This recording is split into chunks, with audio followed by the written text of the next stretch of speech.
Today I want to share everything I learned from getting 20 billion views on YouTube. My name is Nathan and I've been a creator for 12 years. I've had multiple channels reach over 10 million subscribers, and combined today I have over 40 million subscribers. And these channels have produced over 5,000 videos, which have led to over 20 billion combined views. It's a crazy number for sure, but today I want to share with you my top 10 tips for everything that I would focus on to recreate billions and billions of views. Tip number one. I will also mention before we start that some of these tips are very high level things and some of them are more low level simple things. Now you can kind of figure out which things you want to focus on. For my channel, I focused on all 10 of these things. They're all very, very important. But the first thing, number one, is to be brave with very bold video ideas. What I mean by this is thinking of video ideas that are different. They're very bold, they're very out there, they're eye-catching. Now, obviously thinking of video ideas that are very bold, different, and all these things takes time to do. My first 100 videos were not very bold. They were very simple. It was just me taking inspiration from other channels. So it does take time to make these very different, bold ideas, but once you figure out how to do it, that should be one of your biggest focuses. And even today, after 12 years, that is one of my biggest focuses today. When I sit down with our team and we're thinking of video ideas, I'm always trying to think of the most different, the most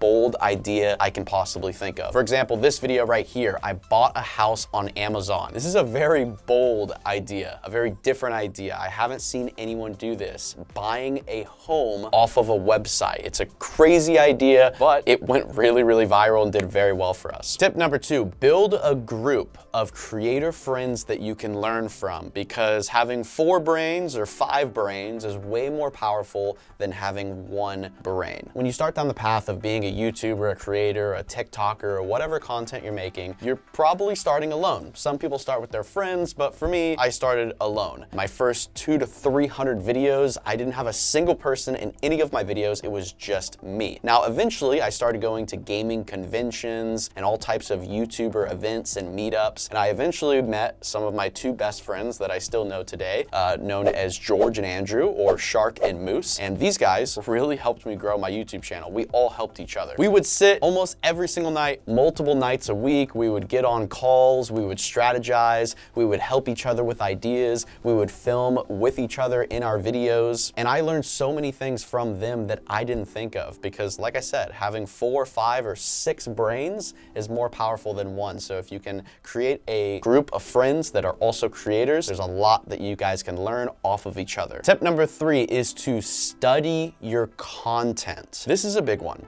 I'm a big believer that you should be studying your content nearly every single day, because the knowledge that you have limits the decisions that you can make in the future. Every single day, I would look at the intros, I would look at my personality, I would look at the jokes, I would look at the editing, I would look at the filming, and I would try to find just little small things to improve, like, oh, okay, maybe I can make the intro more exciting. Maybe I could film this part and make it a little more tense next time. Maybe the thumbnail could be a little brighter next time. Let's try a brighter thumbnail. I would slowly just write down all these little things that I think I could improve. Now, understand, I was just guessing. I didn't really know what was better, what was right, or what was wrong, but that's the whole point of studying your content. You're just trying new things, you're adapting, and you're changing as you go. And eventually you find out things that work when you do this and go down this process, and that's where you find the growth. Tip number 4, you should not just be meeting viewer expectations, you should be figuring out how to truly succeed at them. So what I mean by this is, if you make a video called "I built a lemonade stand," and then a viewer clicks on the video, and what do you know? In the video, you're building a lemonade stand. That is meeting the expectation of the viewer, because the viewer expects for there to be a lemonade stand in the video. But you should go even further beyond that, because if you're able to exceed these expectations to a high level, you have a higher chance of that viewer coming back to your next video. Think about this, for example. There's probably a TV show, a movie, or maybe even a YouTube video that recently you watched and you had a certain expectation. You weren't thinking of the expectation probably, but you probably had an expectation like, hey, this movie's gonna be scary, or hey, this TV show is gonna be really funny. And then you watch the first episode or the first 30 minutes, and next thing you know, it is exceeding your expectations. And what do? Begin to get super excited. You wanna share it with your friends. Next time you see your friends, you wanna be like, you won't believe I just watched the funniest movie ever last night. That is how you exceed expectations. Now, there is a ton of ways ways to exceed expectations. You can do it with emotions, curiosity, building tension, using value, using numbers. If you tell someone, hey, this is a top 10 video, but also I'm gonna give you 2 bonus ones at the end of this video that are really, really gonna surprise you. There's so many ways to exceed expectations, and we talk about this a ton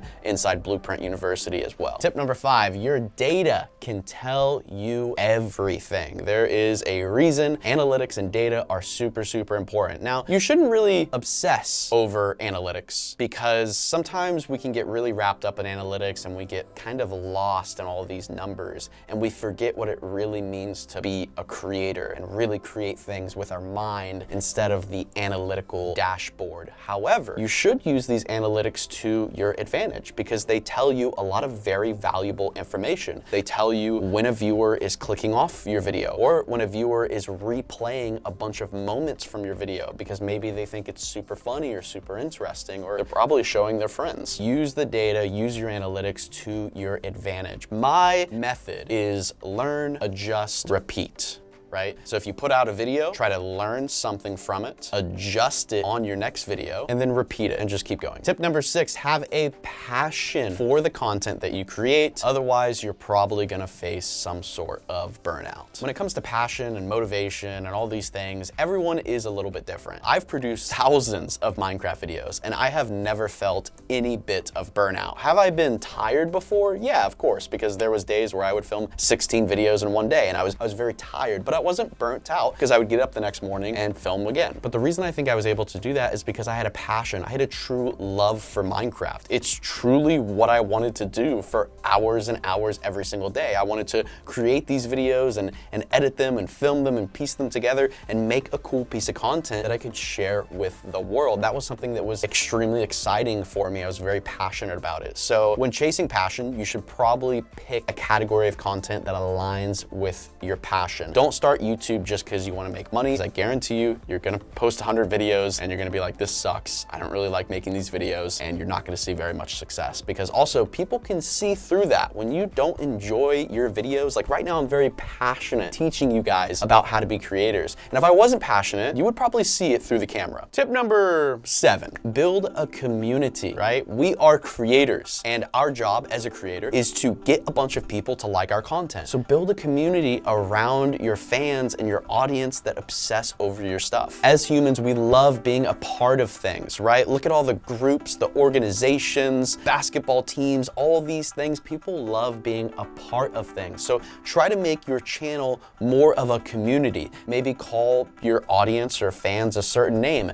Maybe give them access to a Discord community or something where they can chat with you, and maybe they might even share with you video ideas or ways you could improve your content. I would always be interacting with your fans, talking to them, because you can learn so much from the people that consume your content. And that leads me to my next point. Point number 8 is to deeply understand your audience. Your audience on YouTube is the only thing you got. My channel currently has 18 million subscribers. And if I didn't have 18 million subscribers, then my channel would be a little pointless, right? Like my videos would be at 0, my views would be 0, I wouldn't be making any money. So your audience is everything. You have to obsess over your audience. Don't obsess over your analytics, obsess over the people that are watching your videos. What makes them laugh? What are they curious about? What do they do on a weekly basis? What do they care about? What things do they share with their friends? What do they think that's funny? What emotions do they like? What movies do they enjoy watching? You should be trying to figure out all these things about your audience so you can appeal to them more and more and more. And it also helps if you're obsessed with making content. Because, for example, when I started YouTube, I did Minecraft videos, right? And I didn't really obsess over my audience, but I instead obsessed over the game of Minecraft. And since I was so obsessed and I knew so much about the game of Minecraft, an audience was attracted towards me because they were very curious on what I had to say and what my opinions were, and when I would showcase a new update to the game, and they wanted to know my thoughts because they claimed as I was an expert, I guess. Tip number 9, we're almost almost to tip number 10 is to make your last video your competition. When I was growing my YouTube channel, I was obsessed with focusing on other creators. I would always look up to other people. I would try to compete with them and do all these different things. And I slowly began to realize that the best thing I can do to grow my channel is to actually compete with myself instead of other people. So that's exactly what I did.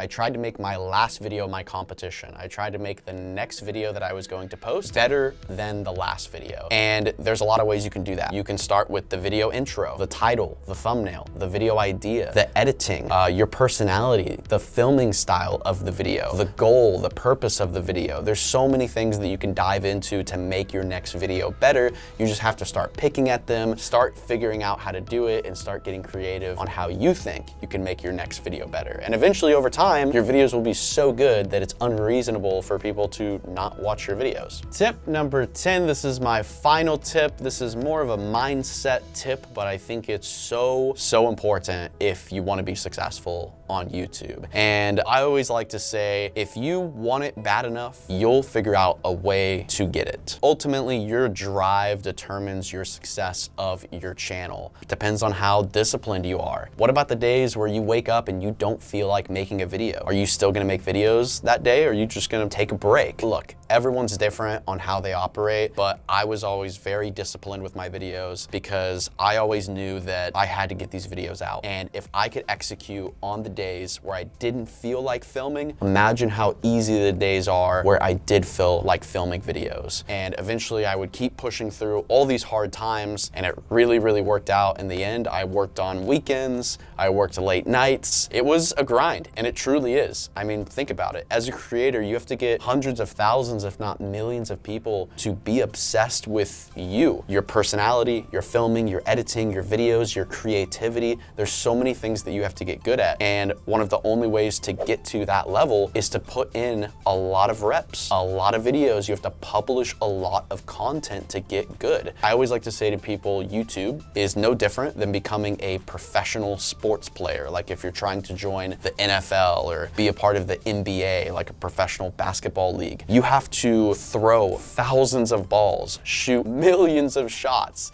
in order to get good, get accurate, and eventually be accepted onto the team.